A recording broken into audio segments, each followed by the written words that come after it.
Hello and welcome to Out of Turn, a YouTube channel about board games. I'm Justin, your host, and welcome to part 2 of Introductory and Casual Board Games for Under $20.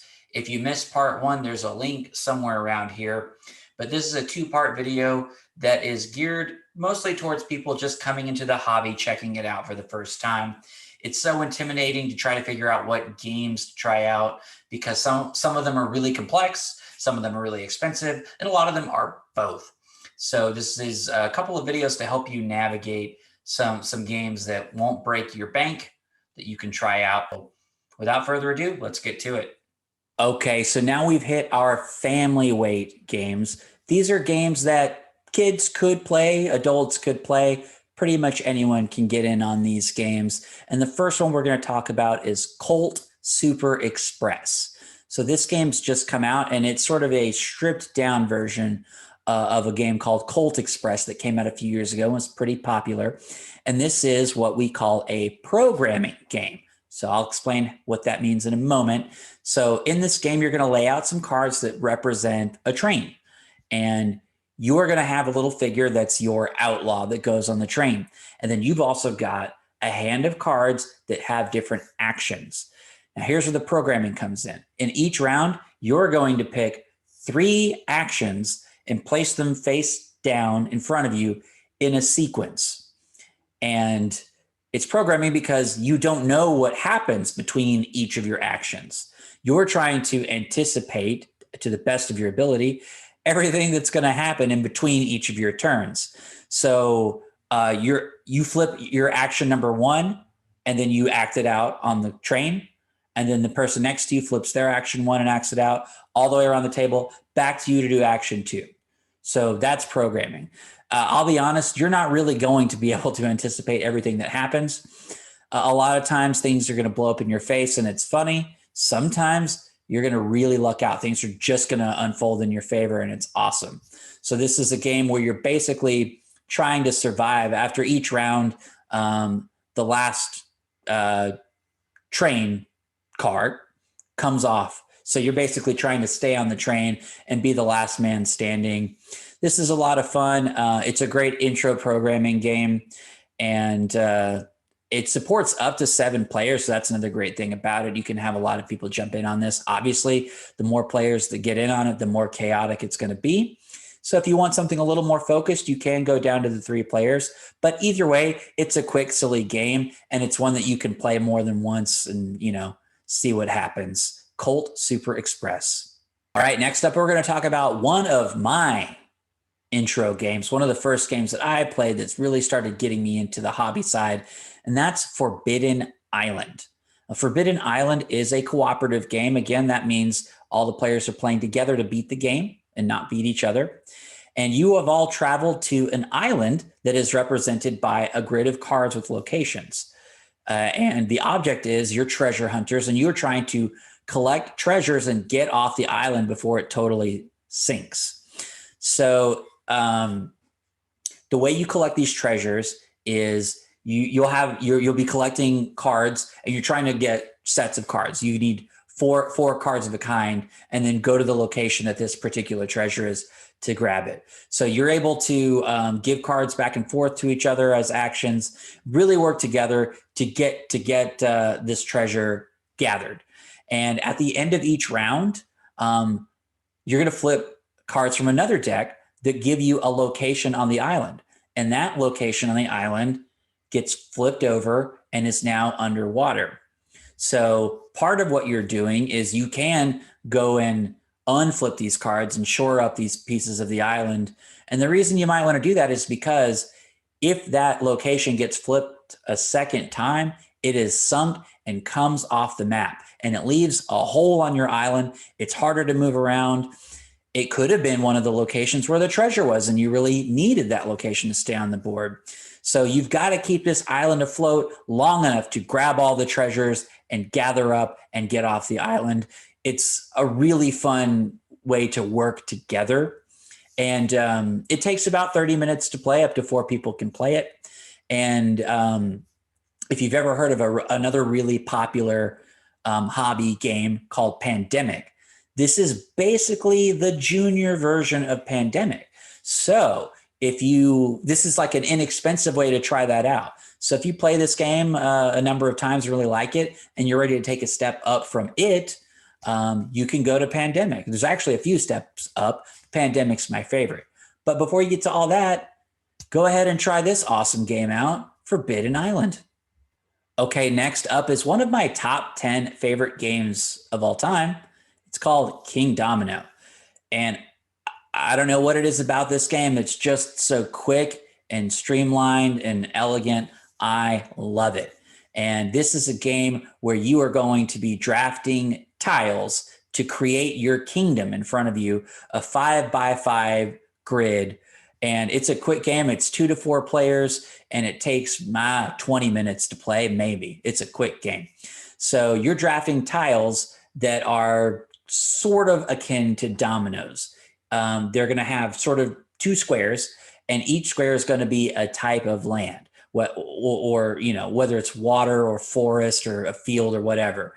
And you're drafting them and you're placing them in your kingdom, and you're basically trying to create areas of each region and score points. And the way you score points is you take the number of squares in your region, say your forest, you take the number of squares, and then you multiply it by the number of crowns that are on the tiles in that area.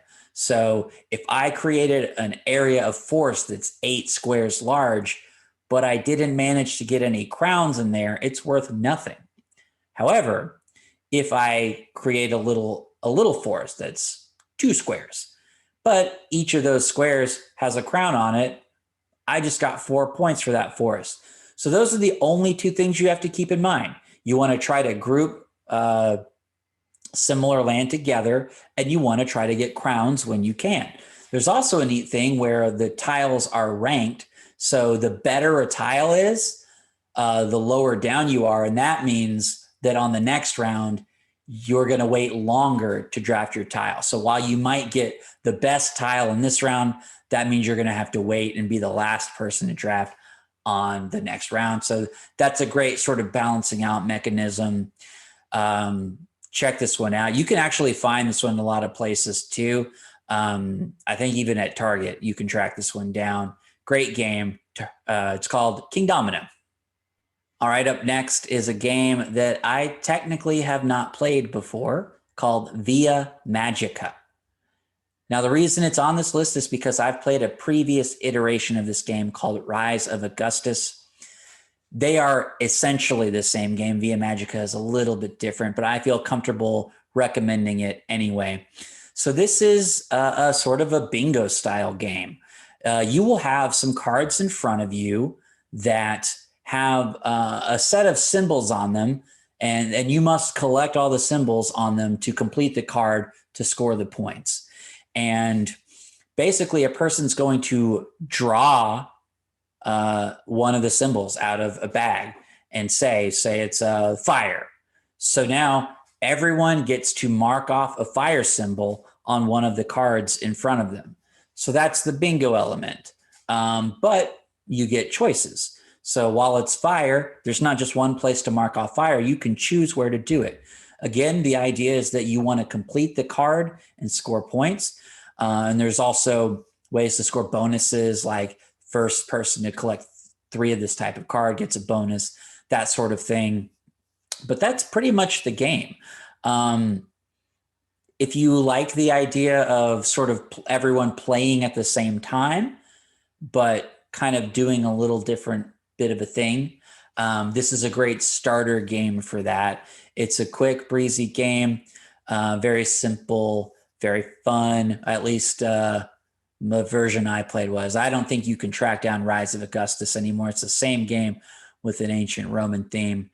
But anyway, check out the one that's on the market now, Via Magica. Okay, the last game in this category is Welcome to the Dungeon. And this is a game that's going to scratch your push your luck gambly itch. So the way it works is you are going to pick a character to go through the dungeon. And the character, it has a set of equipment and that gives him basically a number of points or life points where he can go through the dungeon. And on your turn, you can either add a monster to the dungeon. You're going to draw a monster from a deck, take a look at it, see how powerful it is or what pieces of equipment are required to beat it, and then put it face down as part of the dungeon. So you'll do that, or you'll take away a piece of the character's equipment.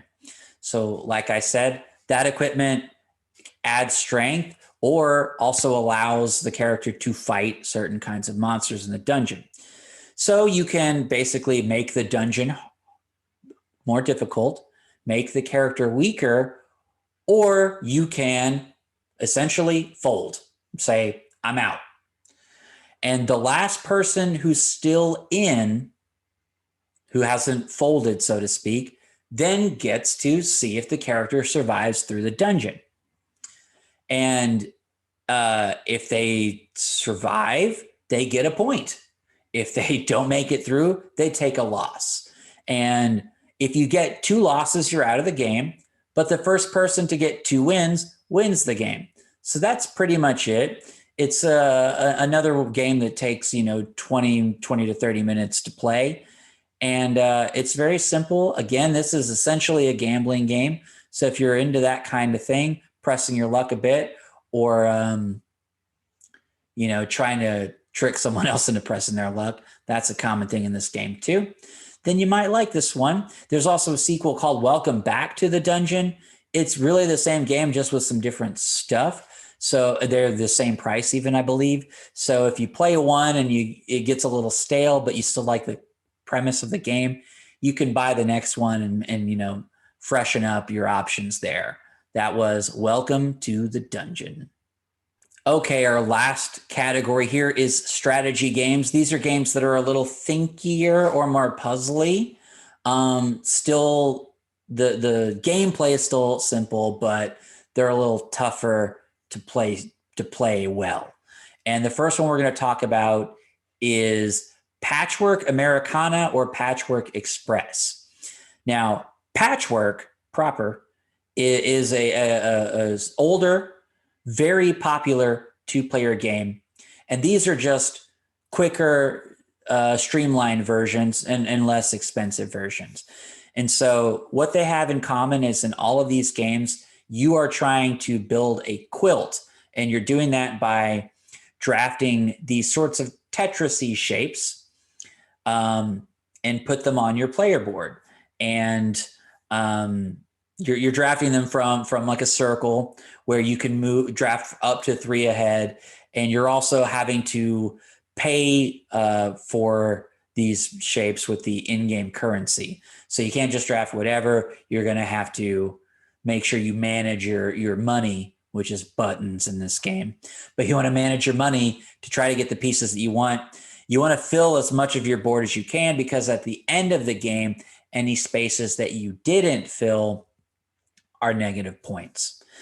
This also has a neat catch-up game where the more beneficial a piece is, the more time it takes to add to your quilt. So you may move your piece several spaces ahead on the game tracker. And you don't just simply take turns playing. It's whoever is furthest behind in time, it's that person's turn. So while I may score an awesome piece that fills in a nice chunk of my quilt, it also shoots me ahead 8 spaces on the time tracker. And that might give my opponent the opportunity to grab 2 or even 3 pieces to fill in on their quilt before it becomes my turn again.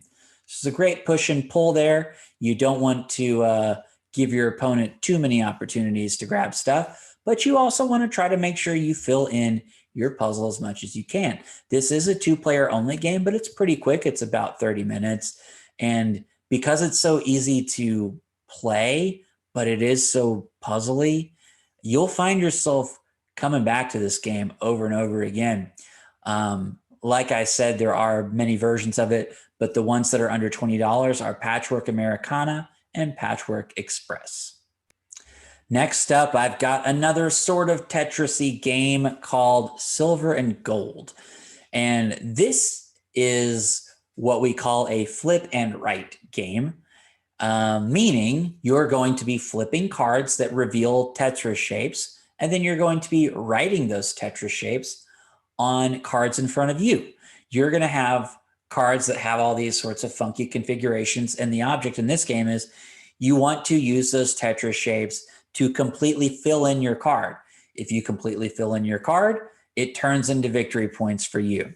There's also ways to collect sets because the cards also have colors associated with them. So you can collect sets for even more points. You can scratch off palm trees or coins and grab points that way. But I'm a huge fan of these sorts of Tetris-y, try to fit everything together types of games. This one is different from Patchwork, obviously, in that you're going to have several puzzles out in front of you at once. And as a shape is flipped, you can choose where you want to put it to try to maximize your coverage. This game also goes up to 4 players. And it again takes 20 to 30 minutes to play. Another one that's simple to understand, but the more you play it, the more strategic you'll get. It's also one of the games that my girlfriend consistently beats me at, but I'm not mad about it. I think it's awesome that she's so good at it. And one day I hope to be as good as her, and maybe someday you will too when you pick up your copy of Silver and Gold. Okay, our next game is called Sonar. And Sonar is kind of like Battleship on steroids. This is a game for 2 or 4 players. And if you play it, it's either a one-on-one game or 2 pairs are playing against each other. So you're each basically operating a submarine.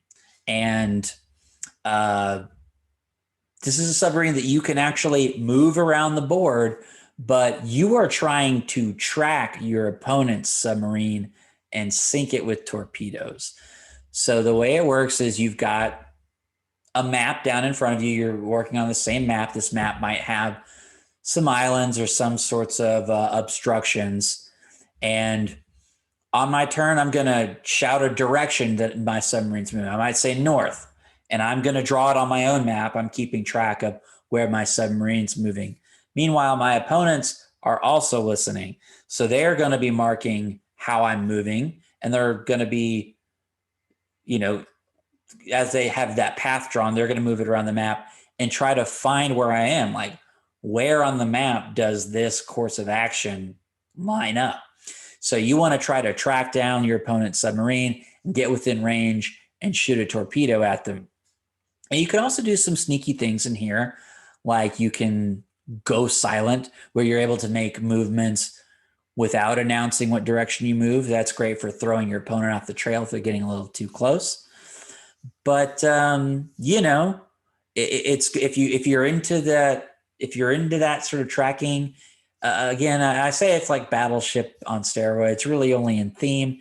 This is definitely a more robust game. There's also a bigger version of this game called Captain Sonar. And that's a game where 2 teams of 4 players are going after each other. And there's a lot more going on with keeping your submarine afloat and making sure your systems work.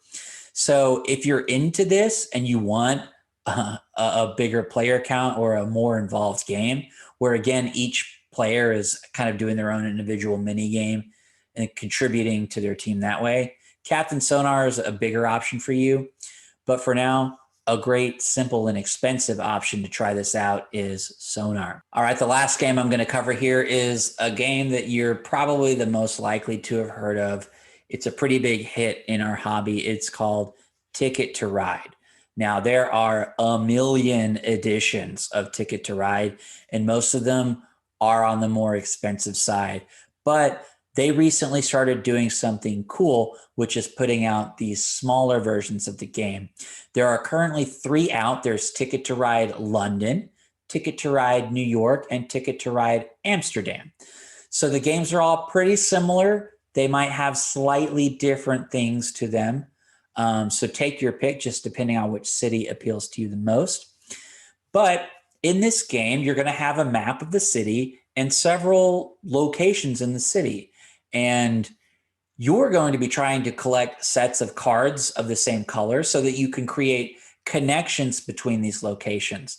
And the reason you want to create these connections is because you're trying to complete tickets.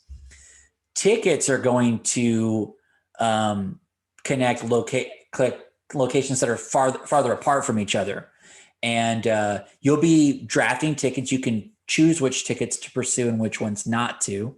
And the farther away these locations are, the more victory points they're going to be worth. You want to be careful, though, because once the game ends, any tickets that you got that you weren't able to fulfill become negative points. So while that 20-point ticket is really ambitious and, boy, you sure would like to get those points, keep in mind, if you don't pull it off, you're going to lose 20 points at the end of the game. Very good balancing act.